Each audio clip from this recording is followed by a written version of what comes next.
So yesterday my dad really challenged me really freely dance to dance, which is my own movement, my own being,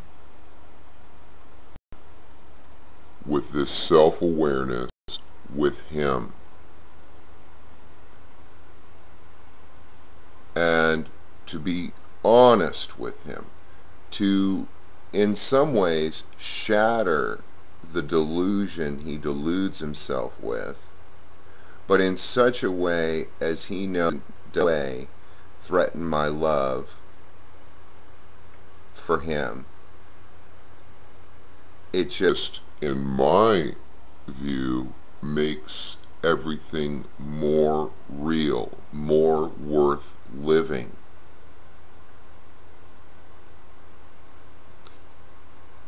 And I meet a lot of people, and I see a lot of people, they use the 12 steps. They're in some Alcoholics Anonymous program, and they invariably go through this period where they condemn the bad and the wrong and the evil. And I know we got to do that. I understand there's a phase of development in which we've got to do that. However, there's a message, there's a lesson in our dark aspects. And these aspects will continue to compulsively come up until we integrate the message.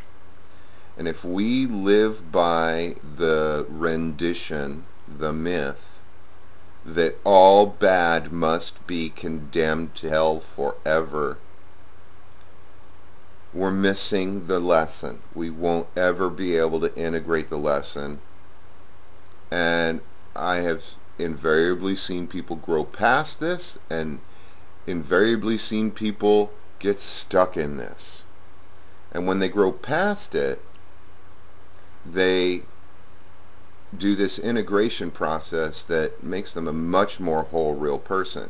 But when they get stuck in it, they keep themselves very, very busy with all kinds of stuff, and they don't think about it, and they just keep building this bigger rendition, and every experience is a new opportunity to build a bigger fantasy. There's another opportunity for another fantasy to absolve them of being a whole, real person.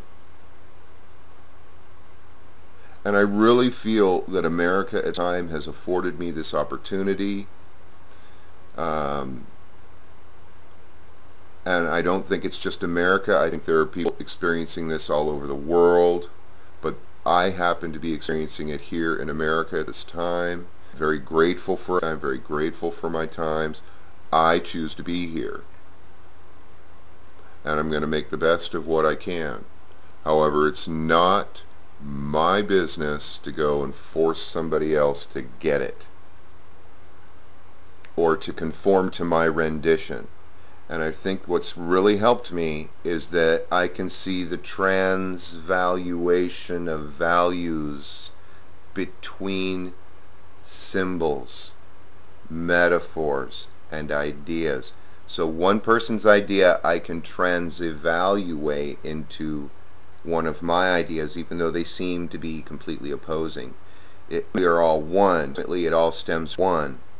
Now, the other day I had this vision, listening to a John David Ebert thing on Rudolf Steiner's concepts, and he was talking about Mani and the Gnostics. And what came to my mind was that the light could do nothing but destroy the dark, but the dark could eat the light. And in eating the light, the dark had experience and life. And the light only have life in the dark, because all it does to the dark is destroy it completely, whereas the dark can consume the light and have life. Very important, because to me the realization meant that the light would allowed itself to be bit by bit so that it could have life instead of entirely engulfing and destroying the dark and not having any existence on its own. I thought that was an interesting concept. It's a metaphor. It's not a literalization, you know. But I've been also working with this idea that, you know, I had some legal troubles years ago based on false charges by the cops. Cops lied. And the judge said, hey, who do you think I'm going to believe, you or the cop? This is verbatim from the judge, you know. And I realized, you know, if we all follow the law, there would be no need for cops. Cops would cease to exist if we all followed the law. There would be no cops. So the cops need lawbreakers, or there'd be no need for them. They have their existence through the dark elements, so to say.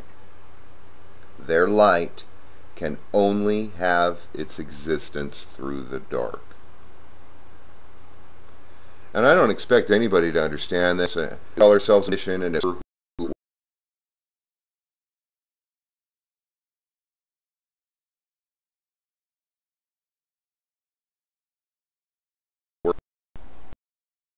put this right in there. It can destabilize their consciousness, and they can, and repeatedly I've seen them react violently, like I've done something offensive. I'm just talking.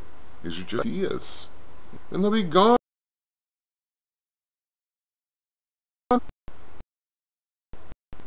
Breathe the breath you have to breathe.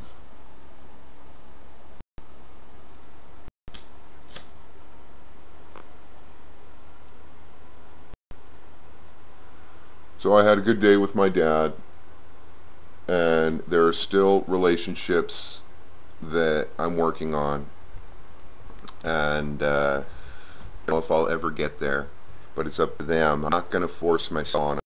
I'm not going to demand that they conform to my rendition. You know, if they want to listen, if they have it in them to do whatever they do, and they, you know, it could be very disgusting to have people with me. It can be very distinct to have people with me. You know, I don't put up with people. Every moment with somebody is an opportunity for a great experience. And if they're negative and miserable and uptight and all that, I have to, you know, evaluate the situation. But that doesn't mean I give up. I don't give up. So I got some of my dad in me. Got some of my mom, got some of me, got some of the world. Have a good day.